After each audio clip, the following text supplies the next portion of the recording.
Hey you guys, welcome back to my channel. I am back again with another video. You guys have been enjoying the content that I've been bringing to you guys. Today I am here with a chit chat video, just kind of talking with you guys, chatting with you guys. But before we get into the video, make sure you give this video a thumbs up, make sure you comment, and make sure you subscribe to my channel. Let's just get into the video. I have my coffee, so this is something serious, okay? So today I wanted to talk about the power of authenticity and the power of realness and the power of being yourself. As you follow me along this journey, you will find that this is, I guess, one of my core values. This is something that I'm really passionate about and I really do believe in. I believe that God gives us our purpose for a reason. And the only way you can operate in that purpose to its fullest potential is if you show up as yourself. Like, you cannot fulfill your purpose, you cannot fulfill your assignment as a half version of yourself. Authenticity, right, is literally being able to exist within the confines of who you are unapologetically. Authenticity is not about showing all that you are at once. A lot of the times we think that in order to be authentic in our friendships and our relationships, we have to show up as our whole entire self at once. Authenticity is not about showing all of yourself. It's about making sure whatever you do give is real. Sometimes we confuse authenticity for just literally lack of wisdom. But authenticity is wisdom, because you have to realize that I have to be real to be effective. I have to be real to be effective in my relationships. I have to be real to be effective in my friendships and whatever it is that I'm pursuing. That's why authenticity is so important. That's why it's so important to be yourself. Like, we really live in a time of social media where it's so hard to be authentic, because at the end of the day, like, that fear of rejection, that fear of, okay, if I actually come and present myself as who I am, what if people reject me? What if people don't like me? But the reality of the situation is that they rejected Christ. Like, I hate to be that person, but it's the truth. Like, at the end of the day, there will always be a critic. There will always be a naysayer. There will always be somebody that does not accept you.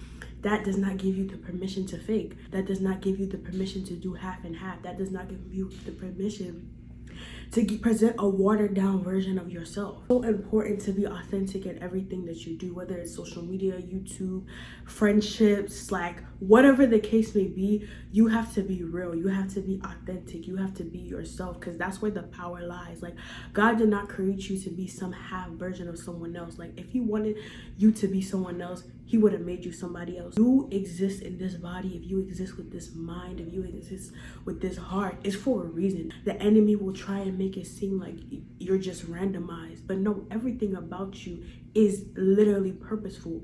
And when you understand that, you have no choice but to be authentic. Like, when you realize you smile the way you smile, you look the way you look, like everything about you has been handcrafted, you're not gonna fake. God does not create fake things.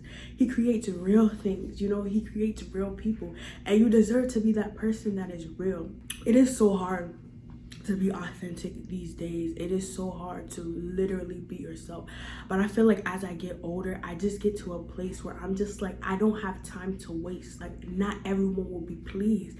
But at the end of the day, I wasn't born for everyone to be pleased. I was born to fulfill my purpose, fulfill my destiny, and keep it pushing.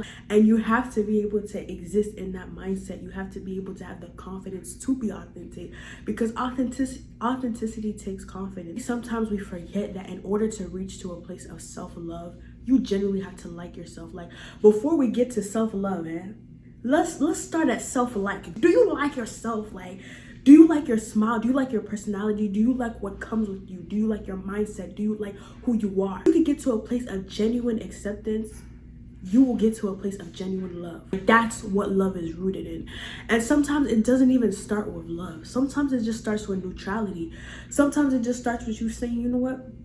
I'm gonna exist in this body, in this self, until I learn to love it. It's better for me to be self-neutral than to be hateful. Authenticity takes baby steps. Literally, you taking time to say, okay, step one, this is what I appreciate about myself. And now that I know that this is what makes me me, I'm gonna stay there. To be able to take those proper steps that are necessary to get you to that place of authenticity. One important part of authenticity is personal growth and development. It's taking time away. It's spending time with God. It's being able to find who you are, to know who you are. The reason why we can't be authentic is because we don't know what to be authentic about. I don't know who I am, and so I don't know what to be authentic about.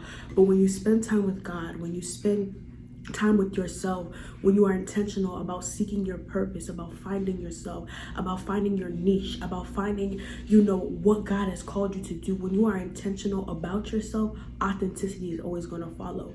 There's a knowledge that has to come with authenticity. Like, you cannot be authentic in nothing. You know what I mean? Authenticity is always going to be connected to a reality. So the question is, what does your reality have to be, or what should your reality look like in order for you to maintain that level of authenticity? Sometimes we pray and we're like, God, help me to be more confident, help me to be more authentic. But you have to understand, when God reveals you to you, you have to accept the fact that you are you. When God gives you a word about yourself, you gotta take it and run, and don't look back. Okay, don't look back. Don't look back and think that it can't be you, or it's not actually you. Part of authenticity is belief, and it's belief in yourself, what God has said about you, and the reality that comes with you. We lack authenticity, and we lack the ability to say that this reality that God has given me is enough.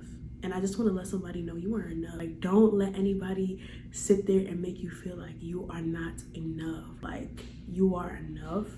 What comes with you is enough to take you to where you're going. Who you are, what you have to say is powerful enough to sound, and create impact in your generation. You have enough in you to create the change that you want to see. And so you start embracing authenticity, you're only going to see bits and pieces of who you could be. You need to embrace authenticity in its fullest extent in order to see the fullness of who you can be. Cute. No, y'all, one thing about me, I'm very funny. Like, I'm actually funny. Nobody can sit here and tell me I'm not funny. Like, I'm cute and I'm funny. But I hope you guys enjoyed this video. This is definitely a short and a sweet one, but I hope it encouraged someone to be authentic, to be real, and to give themselves the permission to be themselves. I love you guys so much, and I'll see you guys in my next one. Bye.